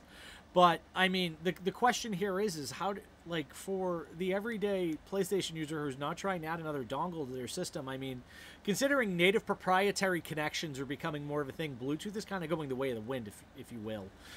Beyond like with vehicles and so forth. What do you guys think? Like, is this the future? Like, is Xbox gonna have their own proprietary connectivity too? I'm honestly surprised they don't already because it's Microsoft, but that's just my opinion. I don't like proprietary anything. I like things to be used. Like I don't like exclusives. I like my whole thing is I have an Xbox. I want to play Spider-Man. I can't play Spider-Man because of Sony, owning it. Right. The same concept.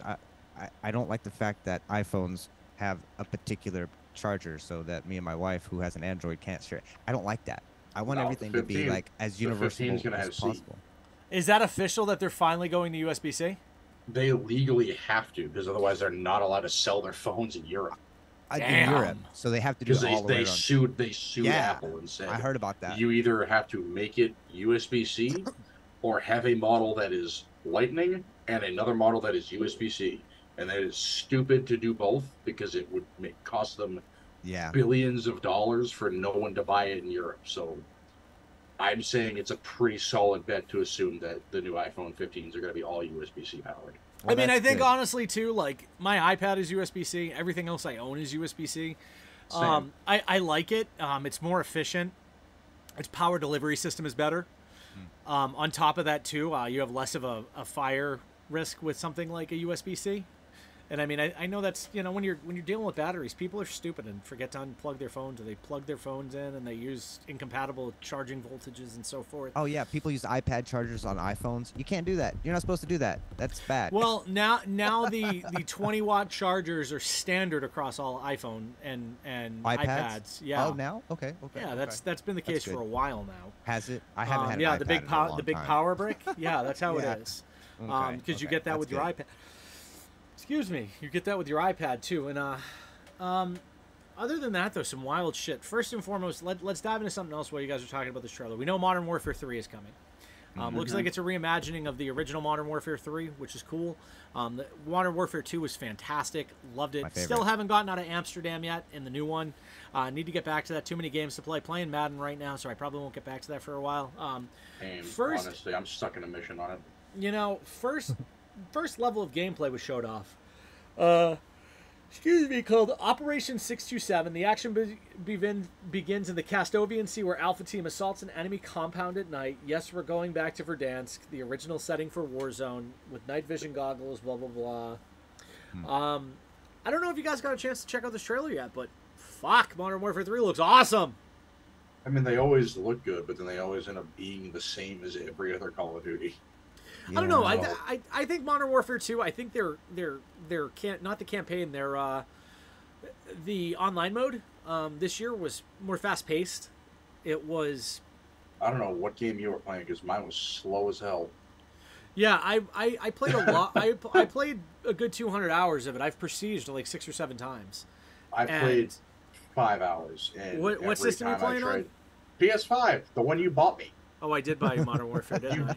You bought it for me, and I drove down and picked it up, and I played it for 5 hours. Haven't touched it since, online at least. You know, this is an atypical Smallz move. You get him a game, and it's either in the cellophane or it's been played for a certain amount of hours. Funny side story for you guys. Smallz and I, when we first met, we had a bet to see who would platinum Spider-Man first. I did it in a week. Smallz still has yet to platinum that game. That is a blatant lie, you sack of potatoes. All right. I platinumed it the week after it came out. Don't even lie to the people. Do not even. Proof. I will pull up my PSN right now. I'm getting it right now as we speak. In time, right here. Take it away. You think I'm kidding? For the record, I've platinumed it twice. I platinumed it on PS5 and PS4. I just love that game. I can't wait for Spider-Man 2, may I add. You're just gonna keep rubbing it in, aren't you? You specifically went with Spider-Man. Well, it's not my fault. Your friends were nice. It's not my fault that your friends were nice enough to buy you an Xbox and not a PlayStation. They were very nice. You need better friends. Nice. No, I like my friends. You guys are my friends. I don't want new friends. Yeah, well, you need PlayStation friends. So I'll give you another side story while he's doing that. Smallz and I had given up hope on PlayStation 5. Wait a minute. Show me the date. If it'll actually focus. There we go. What's the date of the platinum, though? I don't fucking know. It doesn't It'll tell you. You got to click on it. No, it doesn't. Yeah, it does. You got to click on it. Oh, there we go.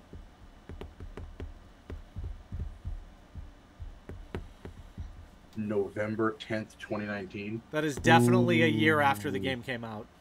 Okay, that's fine. Don't hold tell on, people hold I on, didn't hold do on. what I did. Shush. Let the viewers hear this. Oh, you see this guy? I'm not See a this guy? 6-year-old. Number one bullshit I'm guy. gonna keep He talking. do the I don't care wee what woo sound wee you were woo. playing. I was playing the number 1 bullshit guy sound.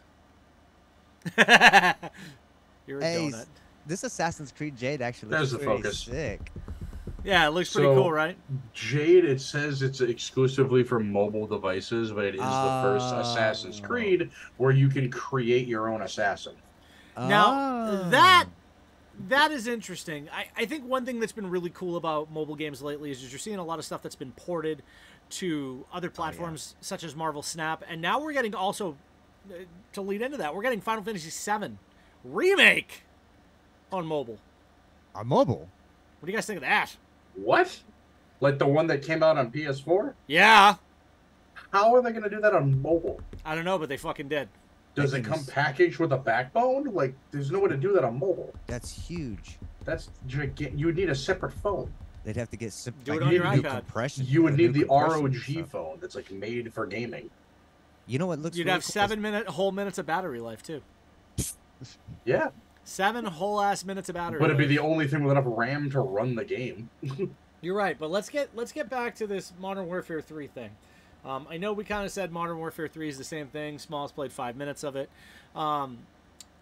What do you guys think? And this opens up a huge discussion. As we know, Microsoft now owns Activision. Right.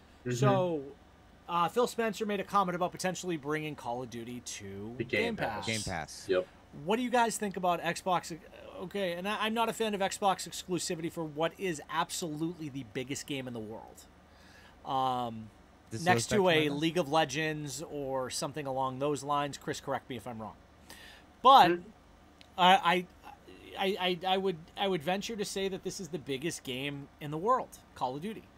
It's the biggest game franchise for sure. Yeah. But The only thing I think that rivals it might be Minecraft, just on a sheer units sold. yeah, Minecraft. Well, Minecraft's been going for 11 years now, or I know, longer actually, but 11 I- years on console. I remember I had the original version of it in college when it was still in beta, and all you had to do was give them an email address, and they sent you a zip file. And I crashed it because I'm a sadistic bastard. Let's play some Minecraft sometime, may I add? No, I don't even have it. Hattie just discovered it. It's on the PlayStation.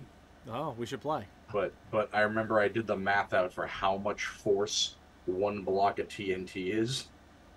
And then I dug a hole and just put enough to match Nagasaki. And I set it off, and I crashed the entire server. Bruh. Skill issue. Bruh. You pulled a Truman? I'm in danger. I Oppenheimer in Oh, Minecraft. Oh, hi. Thanks for checking in. I'm still a piece of garbage. That's it. I'm gonna kick your ass. Then I'm gonna But I would love reenact to have kicking seen your that. I ass. really would have. Crashed Minecraft in the student lounge of my community college. That's awesome. I would love to see that. This is the longest I've ever seen Bill go without talking about anything. He's imagining. This is a Minecraft rare being moment. nuked. You are a fucked up son of a bitch! You're just now discovering this? God damn it, we're gonna get banned in Japan over this, damn it! Oh my god. Bro, Nagasaki. Oh man. I Oppenheimered Hey. Minecraft. But you know, Shit. Stevenheimer. did The you know Japanese Modern Warfare embassy, 2 yes. is going to have Uh-huh. zombies again? Uh-huh. I'll let him know. No. Sir, the Japanese ambassador just told me to tell you to never return to Japan again. That's crazy because I've never been. Okay, he said you're not allowed in the country. That's fine. Anyway, moving on. Modern- 17 minutes of RoboCop featuring tons yeah. of ED209s today. If you haven't seen that trailer yet, really cool. But a really big one today was the massive, wild push. Ed Boon showing up in Hamburg, Germany to talk about Mortal Kombat 1. Dude, this story trailer looks so good. And Sindel's back. I'm so excited. I love Sindel. And the story trailer that they dropped with all the new fatalities and everything, dude. Sindel has a fatality that the people over at NetherRealm Studios need centuries of therapy to get through what they put in this game. I never thought hair could be used as a weapon that aggressively. It's pretty gnarly from what I saw. But, I mean, today it's only the second day of Gamescom. There's not really much other news beyond that besides Zack Snyder saying that he wants to make a Gears of War movie and that Halo would make a great movie. Paramount already... Excuse me! He also Halo. released the first trailer for Rebel Moon. Yeah, that happened too, and that looks cool. I didn't really see a lot of it. But a couple more big announcements coming out as we go. Sorry, I'm just updating my feed as we go here. Yeah, Tekken 8, Tekken Assassin's 8 was Creed announced. Mirage. Assassin's Creed Mirage. Yeah, Alan Wake 2. Cyberpunk 2077 is basically an entirely new game. Yeah, shockingly. Lord Dude, of the the Rings, Return to Morla, Star Wars Dark Forces Remastered. A lot of stuff, man. So there's a game that I actually did not know was a thing until I saw a buddy of mine here on Twitch. For anyone that doesn't know, go follow Nemmer Comedy. There's a game coming out. Had no idea what it was. Never even heard of it. It's from I think it's a Korean-based developer. It's called Crimson Desert. Crimson Desert. Go look this game up. It is so... I can't even describe it. It looks like medieval, like, knights and round table, but then all of a sudden you can turn into, like, a bird and, like, dive between islands, and you can, like, pet the dogs and the cats running around. There's pole vaulting. There's, like, crazy sword combat. I don't even know what half this game is, and it looks amazing. There's competitive arm wrestling in taverns. Like, this game has everything you never knew you needed. Oh, I'm watching the gameplay right now, and it looks fun. There's also fishing. What? Like Red Dead Redemption 2? You mean the game that I bought for Smallz for Christmas like 4 years ago? They still hasn't opened? Now is that true? Yeah. Yes. Very. Dude, come on. That's like one of the best games ever. But also, something that I thought was cool in this trailer is, what the hell was that? Hank Hill. That's it. I'm going to kick your ass.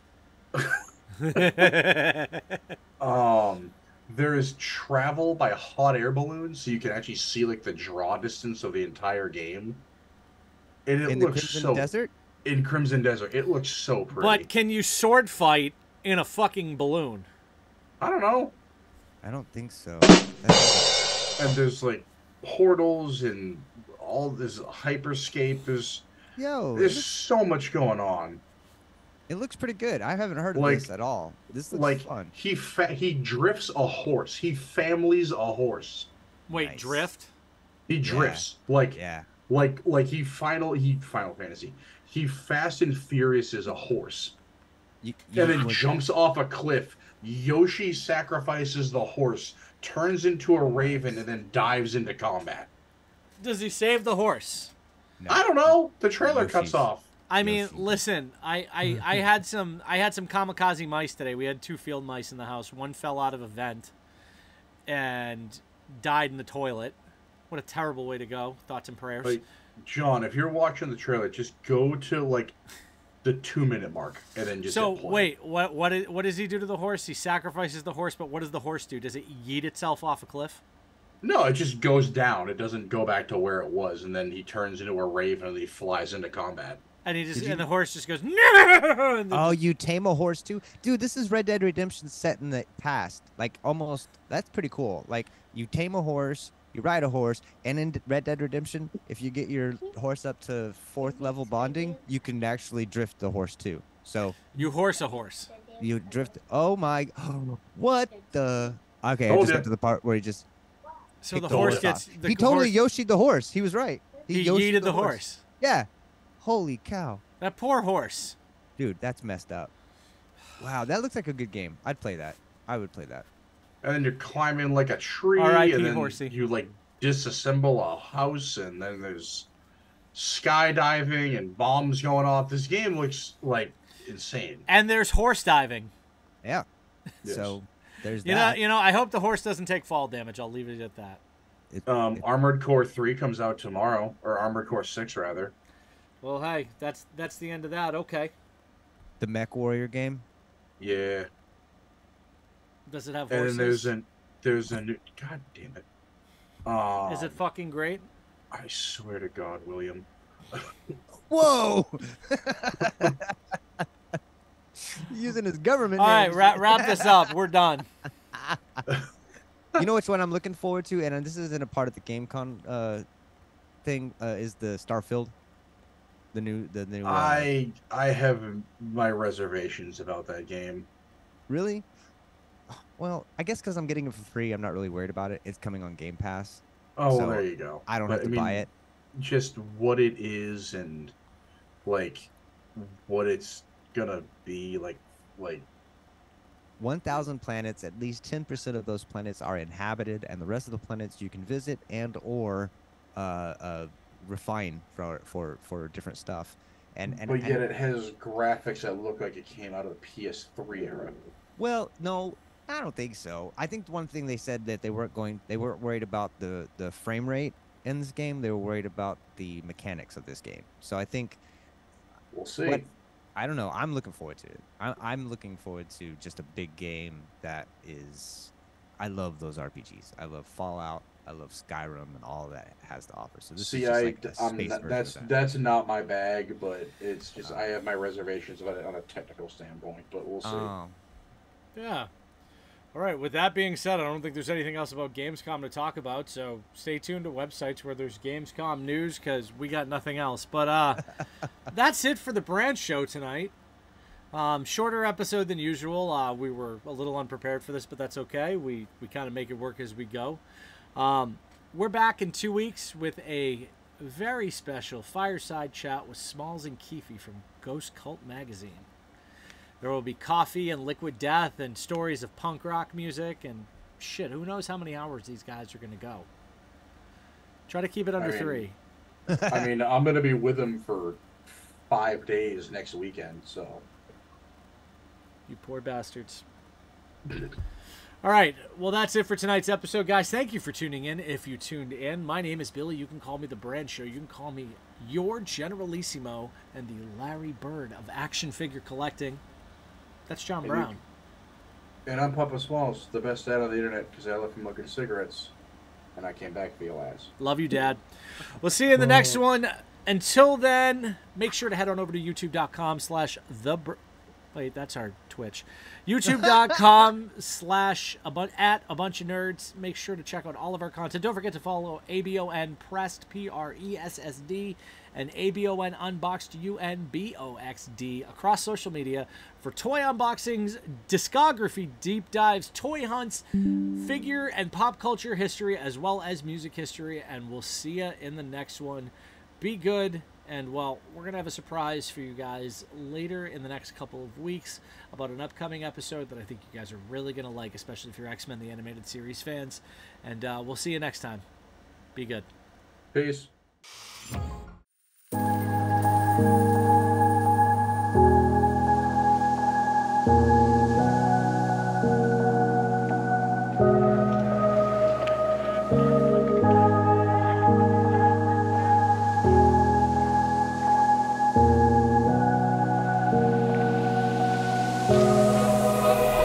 Run free and dive into the sky.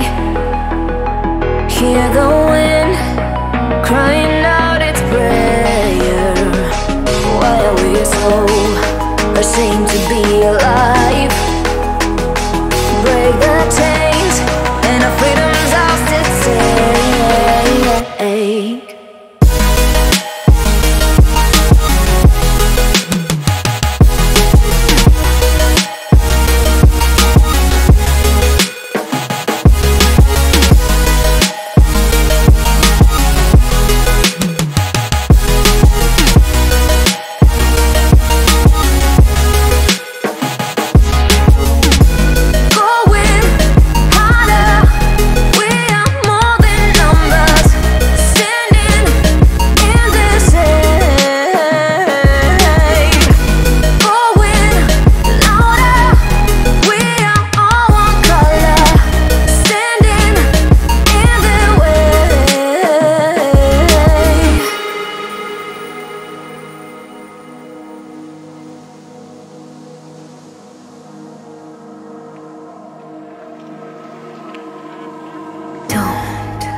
Look behind your back. Chase a light when the world is getting darker. I have a dream where love's the only side. So take my hand, join the army of the side.